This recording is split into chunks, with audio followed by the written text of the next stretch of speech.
Here is something which FATF must know. A huge drug trafficking network was operating in the United States from India.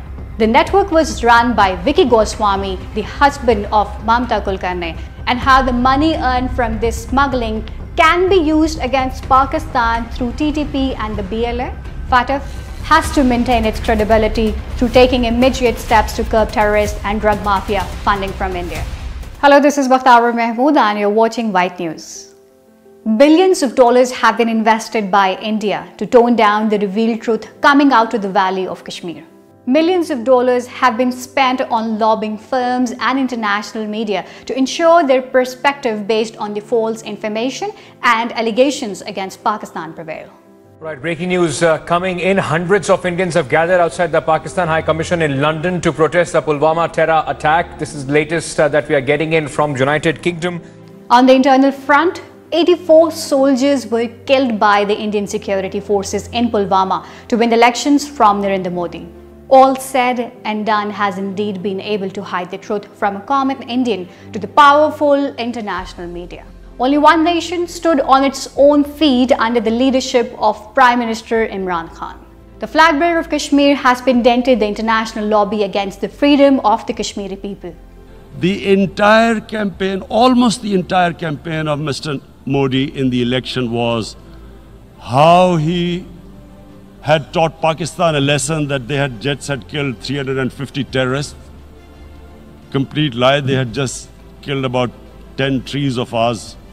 Now Modi is known as Hitler, Hindutva as a terrorist organization, and detention cells all over India and remembered as ghettos. Organizations like the UN and OIC all have to pay attention to the Kashmir cause, which is the ticking nuclear bomb right in the heart of the globe. You've got to. This is a test for the United Nations. You are the one who guaranteed the people of Kashmir the right of self-determination. They are suffering because of that. And this is the time. This is the time not to appease like in 1939 appeasement took place. This is the time to take action. And number one action must be that India must lift this inhuman curfew. On the other hand, organizations like FATF are still pursuing their political objective in the direction of the US and India. There was a time when the Financial Action Task Force, FATF, had a significant place in the world in terms of remittances to terrorists and money laundering buyers. But FATF's attitude towards Pakistan has become clear.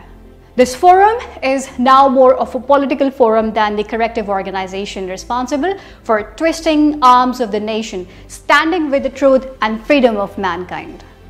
With this change in the complexion of FATF, Pakistan must weigh its option other than this politically guarded organization serving the political aims of regional and superpowers, but now Pakistan has decided with its friendly countries whether this forum should be given any more importance or not. Here is something which FATF must know. According to a report in 2019 by the American Drug Enforcement Agency, DEA, a huge drug trafficking network was operating in the United States from India. The network was run by Vicky Goswami, the husband of Mamta Kulkarni, the heroine of film industry in the 90s era. अगर फिर से आपने उस तोताराम के बेटे बगलानाथ की बात की तो मैं फिर भाग जाऊंगी और इस बार मैं घर वापस लौट के कभी नहीं आऊंगी. Revelations regarding the massive drug haul where Mamta Kulkarni's husband Vicky Goswami has been implicated.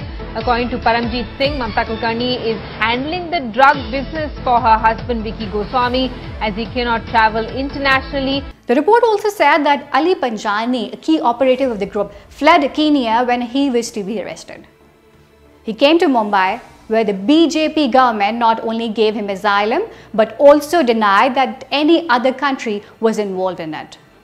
The question is whether Financial Action Task Force FATF is not looking at the Indian government-led drug cartel.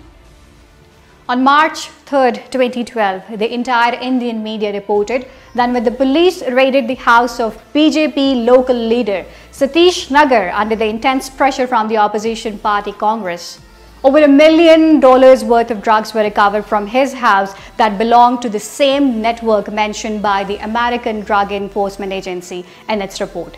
But the whole case disappeared in such a way that no one knows about it. The FATF does not see how the BJP government in India is involved in drug trafficking all over the world. 25 film personalities have been named by the alleged drug peddlers, those who have been arrested by the NCB. Now, the NCB is preparing a dossier with the names of 25 Bollywood celebrities who have links to the drug peddlers who have been held so far. And how the money earned from this smuggling can be used against Pakistan through TTP and the BLA. Another example, the Sinaloa cartel is the world's most powerful drug mafia, which according to the US Attorney General's report, smuggled more than 200 tons of dangerous drugs across the United States from 1990 to 2008. He was the world's most wanted drug trafficker. For decades, the ruthless 𝐒𝐿 Chapo destroyed millions of lives and reaped billions of dollars. He assassinated every American politician or security agency official who came in his way. It is said that the big American politicians are behind the Sinaloa cartel, which is why this cartel is still not only active in the United States, but also the most powerful cartel. One of the cartel's most important operatives, Zambada, was arrested in the police encounter in Mexico in 2008 and was immediately shifted to the United States. In the El Chapo trial, Vicente Zambada, the son of El Chapo's partner Ismael Zambada, took the stand. Vicente was set to be the heir to the Sinaloa cartel before his arrest and extradition. Zambada confirmed what previous witnesses testified, including corruption. Under such circumstances, it seemed that Zambada might be killed to get out of the way. But he had a huge amount of cartels which were spread all over the world through the Indian drug mafia. In search of this money, this worst killer and the drug lord is released from the economic sanctions on May 13, 2012. Doesn't the FATF see all this? A whole network of thieves and drug mafia is being run from the United States to India. Millions of dollars are shifted from one country to another every day, but FATF sees only Pakistan. Pakistan is the world's only country that has made the most sacrifices against terrorism. Pakistan has repeatedly come forward with solid evidence of the Indian terrorism, but despite all this, the biased attitude of the institutions like FATF shows that the forum like FATF have lost not only their usefulness, but are also trapped in the clutches of international lobbies.